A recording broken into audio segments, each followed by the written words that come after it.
नमस्कार दोस्तों, मैं आपका दोस्त and host advocate Nitish Singh एक बार फिर से अपने चैनल में आप सभी लोगों का स्वागत करता हूं। जैसा कि आप थंबनेल और टाइटल समझ ही गए होंगे कि आज हमारा विषय क्या है।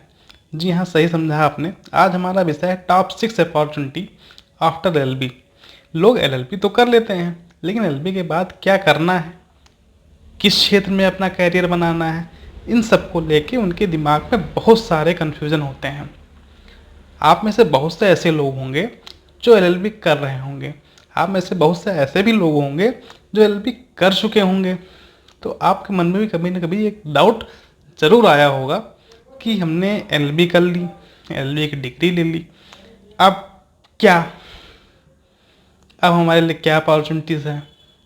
तो आपके इन्हीं सब सवालों को जवाब देने के लिए आज मैं वीडियो लेके आया हूँ। आप शुरू से आखिरी तक ये वीडियो ज़रूर देखिए। हो सकता है आपके सवालों का जवाब इसी वीडियो में आपको मिल जाए। तो बात करते हैं एलएलबी के बारे में। बहुत से लोग ऐसे होते हैं जिनको एलएलबी का फुल फॉर्म नहीं पता होता। एलएलबी का फुल फॉर्म तो दूर की बात है, उनको एलएलबी लिखने का तरीका ही नहीं पता होता। कुछ लोग एलएलबी को L.L.B लिखते हैं, जो कि पूरी तरह से गलत है। एलएलबी लिखने का सही तरीका होता है LL.B। एलएलबी एक लैटिन फ्रेज होता है। एलएलबी का फुल फॉर्म होता है लैक्स लैगम बैकलॉरस, जिसको इंग्लिश में ट्रांसलेशन करने के बाद बैचलर ऑफ लॉज होता है। अब हम एलएलबी के जो डबल एल है इसको समझते हैं। लैटिन में जब किसी वर्ड के एब्रीविएशन को प्लूरल में कन्वर्ट करते हैं तो उस वर्ड को रिप्रेजेंट कर रहे लेटर को दो बार लिख देते हैं। जैसे मान लीजिए बी अगर बुक का एब्रीविएशन है तो बुक के प्लूरल बनाने के लिए बी लिख देते हैं। उसी तरह एल अगर ला का एब्रीविएशन है तो ला का प्लूरल बनाने के लिए डबल एल लिख लेते हैं। मीन्स एल होता है ला और डबल एल होता है लॉस। तो उम्मीद करता हूँ आपको यहाँ तक वीडियो अच्छे से समझ में आ गया होगा। अब हम अपने मेन टॉपिक पे बात करते हैं। तो हमारी जो फर्स्ट अपॉर्चुनिटी है इसके लिए हमें बार काउंसिल ऑफ इंडिया का एग्ज़ाम देके एक सर्टिफाइड एडवोकेट बन सकते हैं। सर्टिफाइड एडवोकेट बनने के पश्चात हमें एक सीनियर एडवोकेट के अंडर में कुछ समय बिताना पड़ता है, उनके काम को सीखना पड़ता है। जब हम उनके काम को अच्छे से सीख लेते हैं तब हम स्वतंत्र रूप से वकालत कर सकते हैं। वकालत करने के लिए हमारे पास बहुत से क्षेत्र हैं जिनका चयन हम अपने रुचि के अनुसार कर सकते हैं। जैसे मान लीजिए आपकी रुचि सिविल मामलों में है तो आप सिविल लॉयर के रूप में काम कर सकते हैं। आपकी रुचि आयकर विभाग में है तो आप टैक्स लॉयर के रूप में काम कर सकते हैं। इस समय साइबर क्राइम ज़्यादा हो रहे हैं, अगर आपकी रुचि साइबर क्राइम में है तो आप साइबर लॉयर के रूप में काम कर सकते हैं। इसी प्रकार environmental lawyer, labour lawyer, international lawyer, ऐसे बहुत से क्षेत्र हैं जिनमें आप एडवोकेट के रूप में काम कर सकते हैं। अब आपके मन में सवाल होगा कि अपने क्षेत्र का चयन कैसे करें। तो आप अपनी रुचि को समझिए। आपकी रुचि किस में है, आपका इंटरेस्ट किस में है। आप अपनी योग्यता को समझिए। आपकी योग्यता क्या है, आप किस क्षेत्र में अच्छा कर सकते हैं। इन सब बातों को ध्यान में रख के ही अपने क्षेत्र का चयन कीजिए। किसी के कहने पर या किसी को देखकर किसी भी क्षेत्र का चयन मत करिए। आपको बहुत से ऐसे लोग मिल जाएंगे जो आपको सलाह देंगे कि आप इस क्षेत्र में काम करिए, आपको पैसा अच्छा मिलेगा। आप उसके कहने पे वो क्षेत्र का चयन कर लेंगे, उसमें साल 2 साल काम कर लेंगे, पैसा भी अच्छा कमा लेंगे। लेकिन अगर आपकी रुचि उस क्षेत्र में नहीं है तो आप ज़्यादा दिन तक उस क्षेत्र में काम नहीं कर पाएंगे। हमारी यूपी की एक कहावत है कि बंधियां को बांधकर बाजार ज़्यादा दिन तक नहीं लगाया जा सकता। अगर आप एक क्षेत्र में अपनी पहचान बना लेते हैं तो दूसरे क्षेत्र में जाना भी आपके लिए आसान नहीं होगा।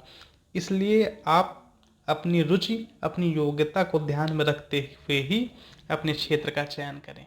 सेकंड अपॉर्चुनिटी के बारे में बात करते हैं, जिसमें एलएलबी के बाद आप अपना कैरियर बना सकते हैं। एक संस्था है आईबीपीएस, जिसका फुल फॉर्म है institute of banking personal selection. ये संस्था बैंकों में स्पेशल ऑफिसर ऑफ लॉ के लिए अपॉइंट करती है। हर साल इसमें वैकेंसी आती है।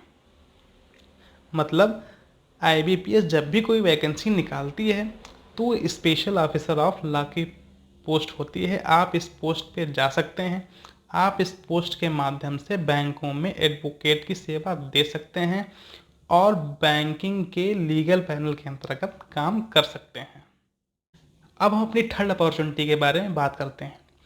सेना न्यायालय में एक भर्ती होती है जैग की, JAG, जिसका फुल फॉर्म होता है जज and advocate general, court martial में।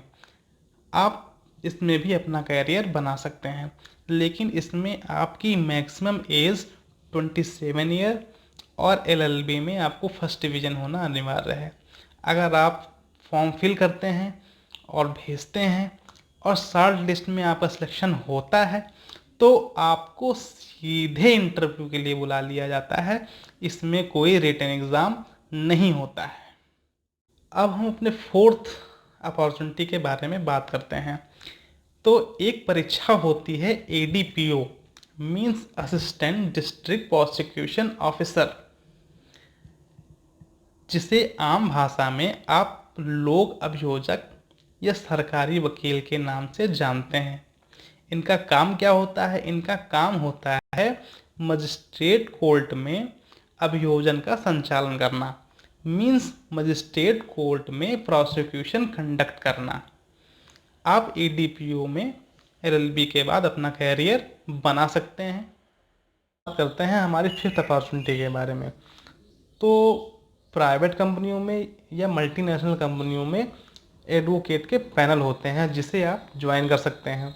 आजकल जितनी भी मल्टीनेशनल कंपनियां हैं या प्राइवेट सेक्टर हैं जो बड़े स्तर पे काम करते हैं, वो अपने यहाँ एडवोकेट को हायर करते हैं, जो उनके रोज़मर्रा के मामलों में उनकी मदद करते हैं।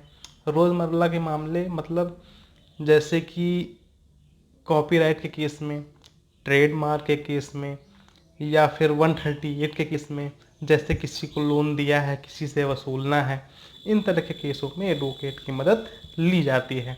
तो आप LLB करने के बाद इस क्षेत्र में भी अपना कैरियर बना सकते हैं। लास्ट अपॉर्चुनिटी के बारे में बात करते हैं। ये कैरियर LLB के बाद सबसे चार्मिंग कैरियर माना जाता है। जो मैक्सिमम लोग LLB करते हैं वो इसी कैरियर के लिए ही करते हैं, वो है जज बनना। मतलब CJ, जो सिविल जज के एग्ज़ाम होते हैं वो ऑल इंडिया नहीं होते, वो स्टेट वाइज होते हैं। हर स्टेट में इसके एग्ज़ाम कराए जाते हैं। ये एक एंट्री लेवल का एग्ज़ाम होता है, लेकिन अगर आप हायर लेवल में जाना चाहें तो आप ADJ के लिए जा सकते हैं, मीन्स एडिशनल डिस्ट्रिक्ट जज के एग्ज़ाम के लिए आप जा सकते हैं। मीन्स CJ जो है वो एंट्री लेवल एग्ज़ाम है और ADJ हायर लेवल एग्ज़ाम है। अगर CJ की बात करें, सिविल जज की बात करें, तो आप LLB के बाद इसकी तैयारी कर सकते हैं। इसमें मैक्सिमम एज 35 ईयर रखी गई है। लेकिन अगर आप ADJ की तैयारी के लिए जाना चाहते हैं तो आपको LLB के साथ साथ 7 ईयर का एडवोकेट का एक्सपीरियंस होना अनिवार्य है। और इसमें आपकी मैक्सिमम जो एज लिमिट रखी गई है वो 35 ईयर से 45 ईयर रखी गई है।